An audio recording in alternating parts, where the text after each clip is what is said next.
Welcome to Inside the Huddle, brought to you by Romo Athletics and powered by the Rolla Athletic Booster Club. I'm your host, Tom Brown, and today we have Bulldog legend, Bulldog great, Loran Pritchett. Loran, hey, thanks for being here. Yeah, I'm excited to be here. I'm excited to just talk through some things. That's great. So, wow, so when you left high school, you signed to play volleyball at Southwest Baptist University, right down in Bolivar. Yep. And that was, I mean, you were all in on that. That was choice, and you spent 4 years there. Yes. Now, I was going through an article the other day, and I think it was from the coach from the athletics department that says, arguably, you're the best all-around volleyball player that's come through SBU. That's a pretty yeah. That one you say that. That's how we're starting. Boom. Man, what an experience going to SBU. Talk about your career there. Yeah, it was definitely really interesting. Coming like in high school, my junior year, I only visited 3 schools. I visited 2 NAIAs that my club coaches coached at, and then SBU. And once I visited SBU, I was like, oh yeah, this is where I'm going. No doubt, this is where I want to go. I signed my junior year, and then my senior year, the coach that I actually signed with left. Oh my. And so I had the option of leaving, and my contract wasn't a thing anymore, or I could re-sign it or staying. And I was like, well, I loved the school. I loved those aspects of it. And so I was like, I'm going to stay. Okay. And so I ended up coming in as a freshman, new coach that none of us had. We only had 12 girls on the team. We were coming into a program that hadn't been very good. And so it was definitely okay, I know that I'm going to go play, work hard, just do what I can do to contribute what I can to this team. But overall, we improved to about 500 the next 3 seasons. And so they had won 0 games before that. And so in the conference at least. And so it was exciting to kind of have that switch and kind of see how it had gotten better. But it was definitely had its ups and downs. And with saying too, just kind of an overall career, I started off as a setter. That's what I did my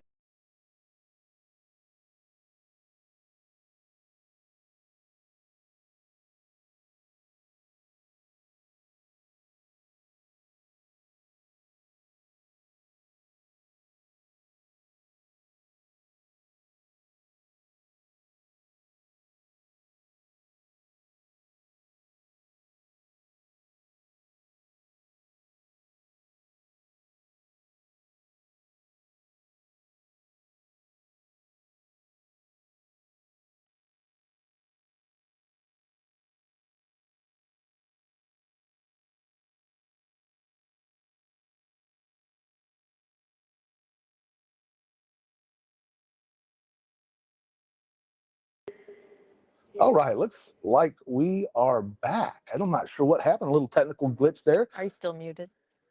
Nope, we are actually good on this one.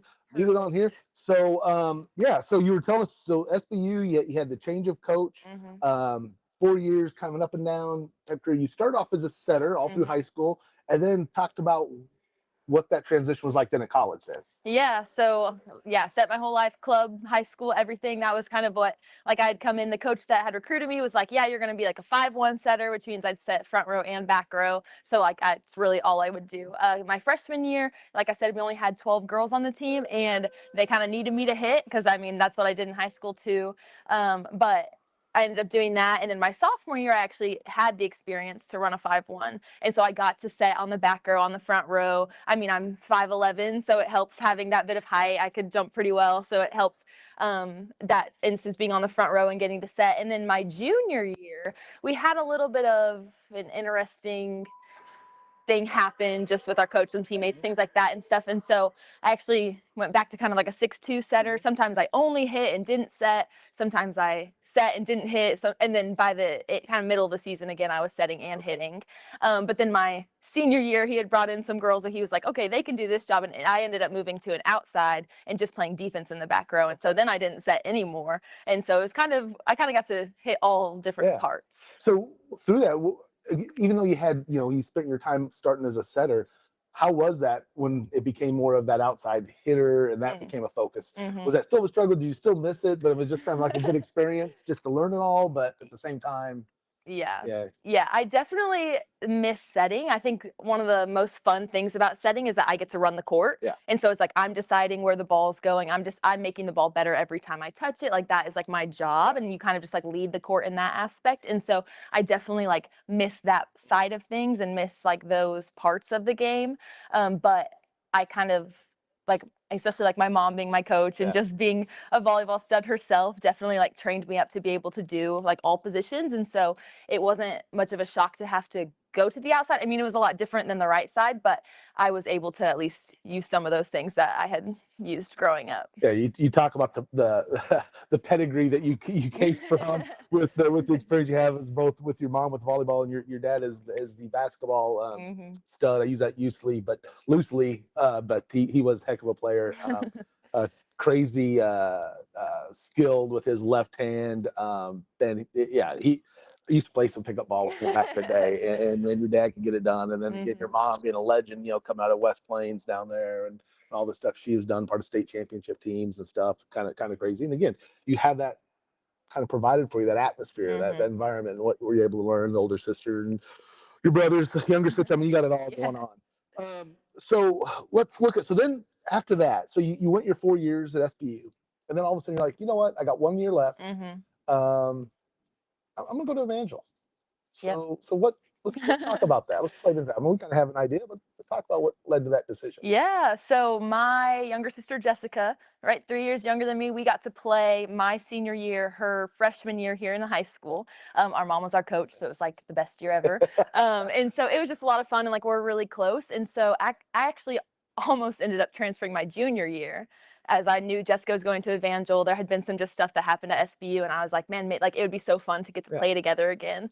And I ended up asking their coach, like I was like, hey, is it possible to like even play as like a grad student here? Like, is that even a possibility? And she was like, let me look into some things. And so kind of at the end of my senior year, I was like, Jessica, like I think we can play together again. And I got to go down and play with her for just one last season together. And that had to be just a lot of fun. And then again, you personally had some success too. So we go back, we look at SBU.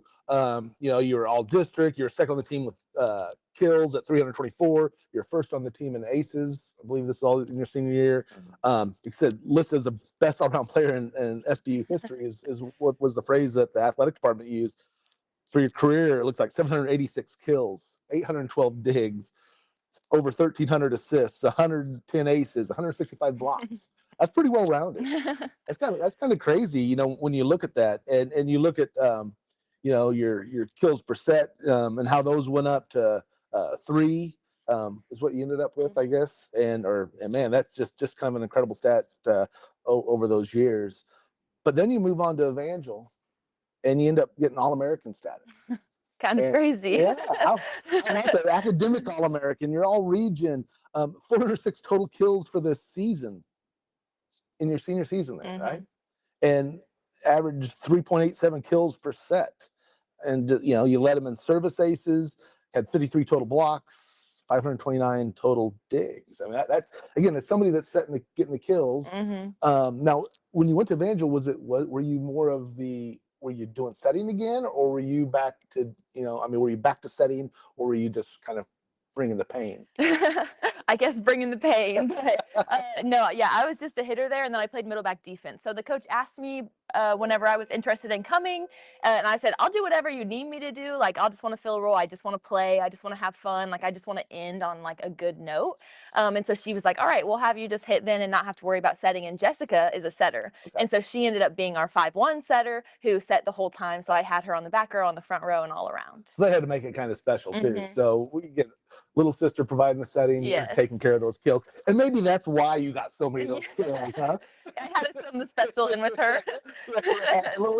Exactly. Well, you had it, yeah. So earlier in the month, we had Rebecca Yankee on, teammate of yours. Yes, one of my best friends. And a great career you had together, all through high school. Then you went your separate ways. Now, did you play against each other when Lindenwood was still in the GLVC? Yeah, so we played against each other our freshman, sophomore year. Yeah. So that's kind of exciting on that. And I went back and I was looking at kind of the high school career here. And, you had first in aces is I believe where you were at. You were second in career assists with 1,300, first in aces 144, second career digs 754. You had 408 kills, 142 blocks. And that's a heck of a career right there too. And you also played basketball Yeah. with Rebecca as well. And you Yes. guys were part of a really good Mhm. team that had a lot of success during your years, and it had to be kind of exciting to have that go on play against a fellow Yeah. teammate and then end up playing with your younger sister. Yes. Had to be just a lot of fun for you. Yeah, it definitely was. It was so cool just to be like, okay, we're like grown up now, but we're still like a part of each other's lives. And I'm like watching her successes and seeing how great she's doing. And we're calling and I'm watching her games and then, yeah, keeping up with Jessica and then getting to play with her. And yeah, it's definitely so special. So what was the difference between the D2 program and then moving to an NAIA program? I think well, they were very different with like our coaches, practices, the way that things were ran were very, very different. But like in practices, we at SBU D2, we practiced for 3 hours every day. We were always around each other. We started warming up just way earlier before games. We had serve and pass, things like that we would do just a lot more of. Going to our program at Evangel, which everyone's different, but we definitely practiced, I would say, for maybe 2 hours and then maybe 1 or 1.5 before games. We just had like different schedules. We kind of had like different things provided, but I think the only real difference in like play of like a D2 level versus an NAI level is that some of the like maybe worser teams at the NAIA level you don't see at the D2 level. But some of the teams that we played that were really good at the NAIA level would beat the good teams at the D2 level. So we played in Oklahoma Wesleyan, who was number like 6 in the nation, and they were amazing. And I would compare them to like an UMSL. Like I'm like they're very good. And so it's like that. You didn't see just all like worser teams just because it's considered like a lower level. Right, gotcha. Well, I remember talking with Kobe Wands in the past, and when he was at UMSL playing basketball, and then he went to Westminster to play basketball with his brother. Yeah. And talking about the change where it went from a more structured, a lot more time put in, the way the days were structured in practice, to one that was really about, okay, I hate to say it, but a little similar to high school in that you had certain team structure, but then a lot of it was on your own. Yeah. Like, what are you going to do as an individual to be better? Because that is, again, for the NAIA, I don't want to say the sports are secondary, and to say that they're not, that they're not, that academics isn't primary in both of them, but again, the way the money flows and everything, the NCAA is one thing and NAI is something else. But that was one of the things he talked about is just that it's a lot more on your own, what you're going to put into it to get out of it. Yes. Yeah, for sure. But I think too, sometimes the NAI gets like a bad rap of like, oh, it's a lesser like program or it's a lesser division. But I think of like my time at SBU, we were barely 500 and we finished 24-6 at Evangel. And so it's like you're not really sacrificing anything because you have good teammates, you have a good team, we had a good coach, and it was, I mean, a great experience. We used to go when I was young up to the NAIA tournament. It used to be in Kansas City for basketball. Oh yeah, yes. And it was just phenomenal. And you're watching, the Dennis Rodman, we watched Kim play back in the day, and Scottie Pippen was through there, and those teams. I mean, the only thing difference is just the team. I mean, we're seeing that now with Division II teams competing with Division I in basketball and vice versa.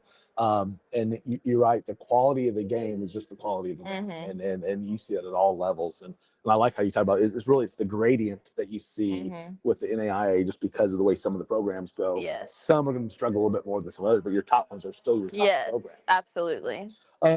So give us an idea, like a day in the life of an athlete, a student athlete. Let's really focus on game day. So what was game day like when you were at SBU? SBU game days were definitely a little more time consuming, I would say.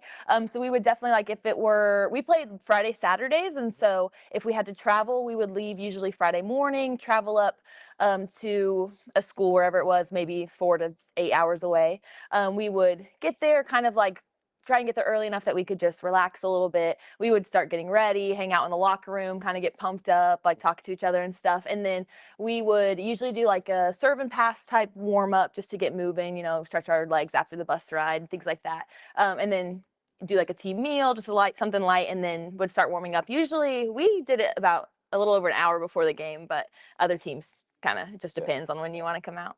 So then we talk about in practice, you already mentioned that, typical practice 3 hours or whatever. And then do you have like consolidated study time? I mean, you spend a lot of time with your team at SBU versus again, at Evangel, probably a little looser on that. Yeah. So my coach at SBU was all about team bonding. So we had a lot of kind of like mandatory team hangouts and stuff like that. But then we had study hall where we had to, I think we only had to get about 2 hours every week. So it wasn't bad, but we had to log in with our assistant coach, sit in the conference room, do study hours, things like that. We watched film a little bit at the beginning of my career there. It kind of died down and kind of became like your own thing, but those were definitely like more mandatory. So yeah, a little different than high school, right? And then kind of how the approach is done, and you always hate to say that it's more of a business, but let's be honest. I mean, you're being, now literally people are being paid, but even then you're being paid with a scholarship. Yes, that's free our job. education, and therefore you have to in turn provide something, and that's the expectation of that. I know that's kind of a big change, I'm sure. So for you personally, what was that biggest jump to go from playing high school sports, high school volleyball, to collegiate volleyball? I think the very first thing that comes to mind is just thinking about the time and thinking about how much like just time and effort it took out of everything. My friends that I lived with somebody, Kate Brand, who's from Raleigh, who like she wasn't an athlete in college, and so she had much more time to go out and do things and hang out with friends. And I was like, oh, well, I have practice from 3 to 6, and I have weights tomorrow morning, and like it definitely was a bigger shock to be like, okay, there's still like time to do these things, but I have to prioritize like this job that I have first. Yeah, so that's one of the great qualities. So when you go on to the professional life, one of the things a lot of industries or companies will look at is were you an athlete? And because of being an athlete, you had to prioritize. There was things you had to do. There was some dedication, some discipline, and that's one of the things a lot of businesses will look at and help pull in there. And so that's always kind of a nice thing to have. You talk about weights, like morning weights.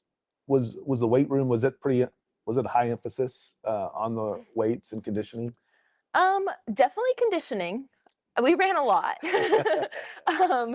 Definitely we ran a lot. But we had weights, I think, twice a week in season, and then out of season it was definitely more like I remember one whole spring was just vertical training. So we did a lot of legs, of jumps, of getting those like quick movements down. I know that was a big emphasis for that.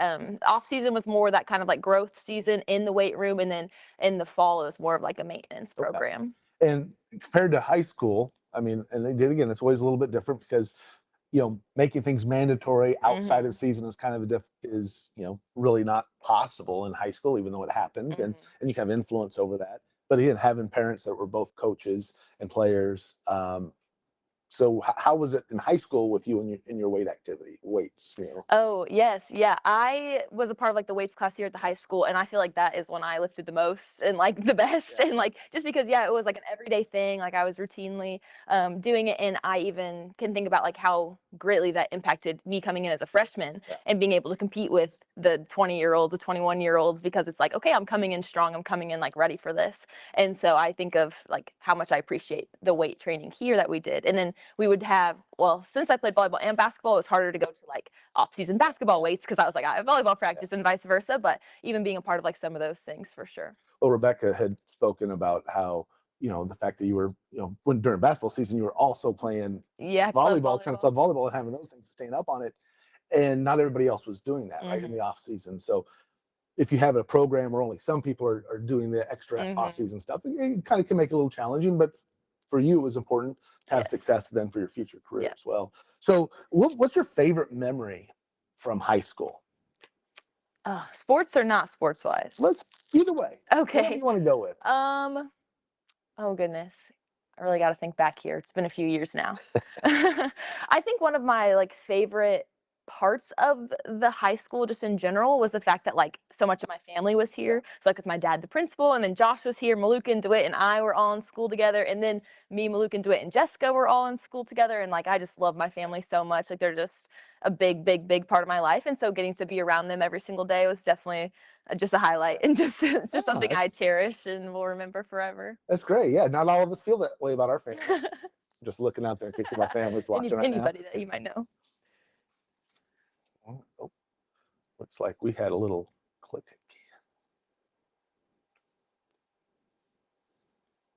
All right, looks like we're back. Had a little bit of a glitch, but yeah. So the family obviously being an important part of the process, having them there, I like that. So, what was your favorite class in high school? Well, you see, I just listened to Rebecca Yankee's one, and I was going to say a Reinhardt history class, and I was like, man, I can't say that now that she took it, but that is so true. He's just great, and I remember going to Gettysburg with him and learning so much, and I love history, and so it was just so fun to learn. But I can think of two. My like the leadership class I took with Jamie Cantrell, I thought like I learned a lot. I was in charge of like marketing and media, and so I kind of got to oversee everybody's projects, and I really enjoyed that and really enjoyed just like talking to people and getting people interested in coming, and just kind of getting to be like on the inside of all of Yeah. those things. Well, those are great. Yeah, and we talked before, with Reinhardt again. It's he hits on a lot of people's lists for Yes. sure. There is no doubt about that. He's yeah, just one of those people that's has a great connection with the kids, the way he tells it, and we were just talking about his history course again the other day with Ethan, and Yeah. yeah, just he makes it fun, he makes it Mhm. enjoyable. Um, so what about your favorite class in college then? I feel like this one makes me feel like a little bit of a nerd because I graduated with a teaching degree, but I'm not using that teaching degree. And so when I think back to like, okay, what was my favorite class? I took a geography class, and it was like a night, like it was like 2.5 hours every Thursday night. And I enjoyed it so much. I thought it was so fun just learning about all the different countries and regions and just different things. I enjoyed it a lot. And our professor was really awesome. And I just really, really thought that was fun. Well, don't you find that to be the case? I mean, even though the subjects, if you have the right teacher Hmm. or the right coach, they can make the subject interesting Yes, and help foster some passion. And maybe it was in there to begin with, but they can kind of help foster that. And that's one of the absolutely. things you love about teaching and coaching and being involved, with, even with family, is how you can kind of encourage others. Hmm. So you finished up. Did you get your did you graduate from SBU with the regular Yes, yeah, with my teaching bachelor's in degree? teaching. Okay. Mhm. And then you went to Evangel and did grad studies. Yes. Now, did you finish anything with her, or you just got some additional coursework in No, and stuff? yeah. I just took two kind of classes in like ministry courses. Mhm. And so that was, I mean, I literally took two classes. So every day I would wake up, just kind of chill, maybe do some online stuff and then go to practice. So I was basically just there to play volleyball. It was awesome. Nice, nice. Yes, it was the best. Oh my, that's gonna say that's it. Kind of like my days now, coming here and doing this. Hmm. So now you graduated. So then you finished up your grad activities, Yes. your volleyball eligibility, Yes.